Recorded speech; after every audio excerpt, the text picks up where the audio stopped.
Right now, we're in this really interesting period where Breath of the Wild is nearing its 10-year anniversary. A couple of days ago, it had its 9th, and next year it's going to be 10. And rather than fade away into oblivion and becoming irrelevant, like games like Witcher 3, Cyberpunk 2077, Elden Ring, Baldur's Gate 3, Astrobot, Expedition 33. Breath of the Wild has not only remained relevant, it is now considered by everyone to be one of the best games ever made.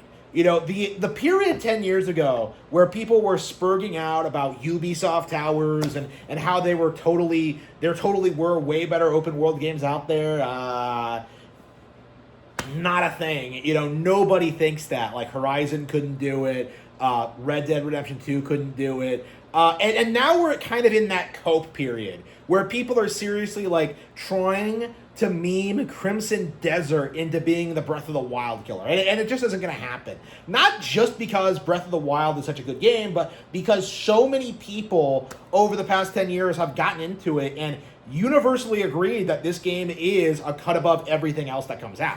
Aside from maybe The Legend of Zelda Tears of the Kingdom.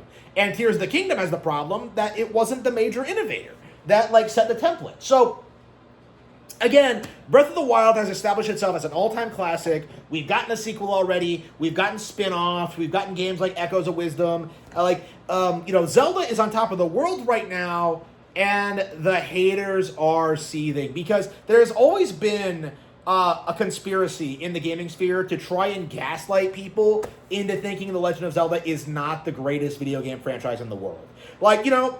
I'm very famous for talking about how Nintendo is superior to other brands, and I go into why each and every video game is complete slop.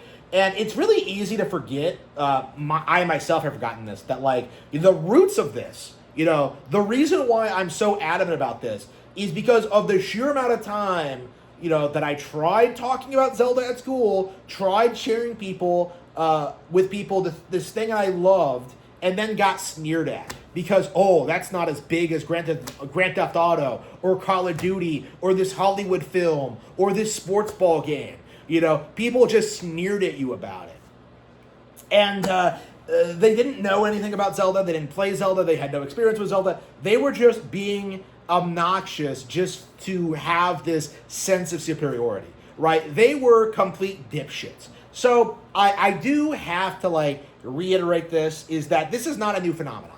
This is not a phenomenon that came about because of Breath of the Wild or because it's controversial. This is ground zero when it comes to Nintendo cope, okay? This is the critical idea behind most anti-Nintendo sentiments, is this idea that franchises like Mario, Zelda, and Pokemon are not as good as the fans want you to believe. That there's secretly way better things out there. And I'm here to tell you now, as someone who has extensively played every video game franchise, who has experience with all major platforms, who has spent thousands of hours, probably tens of thousands of hours, tens of thousands of hours playing games over the years, nothing is better than The Legend of Zelda. Nothing. It is the best single-player experience you will ever find, ever. And there's just no getting around it. People will keep bamboozling you by talking about horse testicles shriveling up due to the cold in Red Dead Redemption 2. But the simple fact of the matter is Zelda is an actual better video game.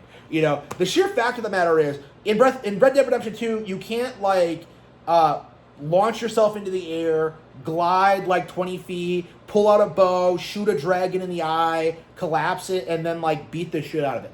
That's something you can only do in Zelda. Okay, the difference in quality between Zelda and Red Dead Redemption is just insane. But right now, we're still in this phase where, the general community wants to gaslight you into thinking that, Zelda has lost something after Breath of the Wild, that it fell off, that it's not good anymore, that it never was good to begin with, that Nintendo just isn't worth playing or caring about, and it's not true. I genuinely believe that Nintendo is the most important thing that's ever happened to me in a lot of ways. I don't talk about this often, but I was suicidal just going into Twilight Princess's launch, and it was the only reason I didn't kill myself. for like 2 years. It was the only thing I was looking forward to. And in the end, that one wasn't like the best Zelda game, but like the fact that like anything was able to do that for me is just remarkable. And it's something that like I do think we really do need to talk about more. It is something that we do have to talk about more, about how much this series and this brand means to people and how iconic it has been since its release in 1986. Oh, yes, that's right. It's the 40th anniversary this year, right? So, 10 years from now, Zelda will be at its 50th anniversary, and we'll probably be still doing this whole song and dance. Kind of this stubborn refusal to acknowledge that, like, Zelda has, like, established itself as the, like, not only the premier, like, fantasy video game, but probably one of the premier fantasies in fiction. I am not joking when I say that I like Zelda more than like something like Lord of the Rings. I feel like it encompasses more traditional heroic archetypes. I feel like Zelda is like the fantasy princess now.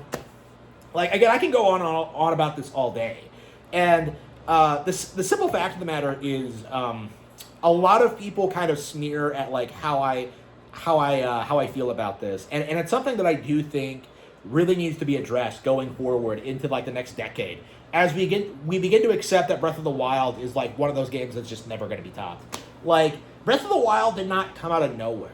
Breath of the Wild came out of a series that had been consistently high quality since the 80s. Okay, banger after banger after banger after banger.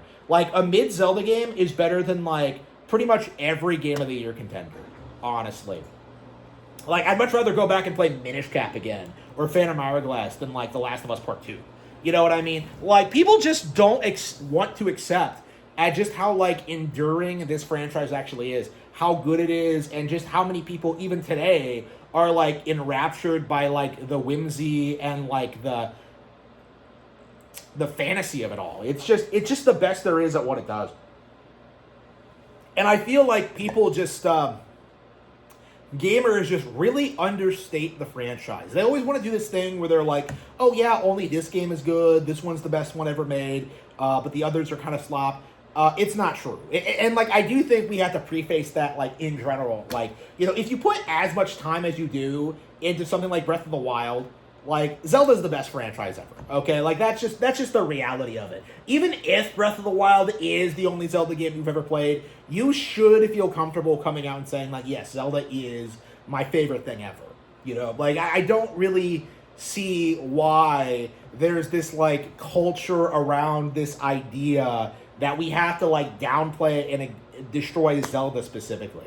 Like, again, it's rooted in Nintendo hate. This has been something that's been going on since, I'm sure, Ocarina came out, maybe even before that.